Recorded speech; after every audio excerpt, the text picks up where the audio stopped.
Hello friends, first time మన ఛానల్ని watch చేస్తున్నట్టయితే తప్పకుండా ఒక లైక్ ఇవ్వండి. మీరు కనుక నర్సింగ్ ప్రొఫెషనల్ అయితే మీకు తెలిసిన నర్సింగ్ ప్రొఫెషనల్స్ అందరికీ, అది స్టూడెంట్ అయినా ఎంప్లాయీ అయినా, ఈ ప్రొఫెషన్లో లేదంటే మన హెల్త్ ఫీల్డ్లో ఉన్న వాళ్ళందరికీ మన ఛానల్ని షేర్ చేసి సపోర్ట్ చేయండి. అలాగే మన మెంబర్స్కి హెల్ప్ చేయండి. ఫ్రెండ్స్, వీడియోలోకి వెళ్ళిపోదాం. ఈ వీడియోలో మనము బీఎస్సీ నర్సింగ్ 7th సెమిస్టర్లో ఏమేమి సబ్జెక్ట్స్ ఉంటాయో చూద్దాం. సో టోటల్గా ఓన్లీ 3 సబ్జెక్ట్సే ఉంటాయి.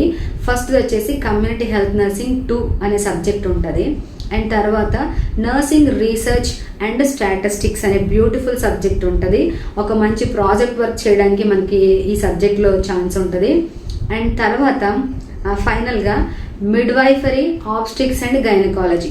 సో ప్రెగ్నెన్సీకి ముందు, ప్రెగ్నెన్సీ తర్వాత వచ్చే ఇబ్బందులు, బేబీ కేర్ ఎలా ఇవ్వాలి, ఇలా కంప్లీట్గా ఉమెన్స్ హెల్త్ గురించి చదువుకునే ఒక బ్యూటిఫుల్ సబ్జెక్ట్ కూడా ఈ 7th సెమిస్టర్లో ఉంది. రైట్ ఫ్రెండ్స్, ఇంకా ఫర్దర్ వీడియోస్ కోసం, నర్సింగ్ గురించి అప్డేట్స్ కోసం మన ఛానల్ని సబ్స్క్రైబ్ చేసుకోండి. Thanks for watching.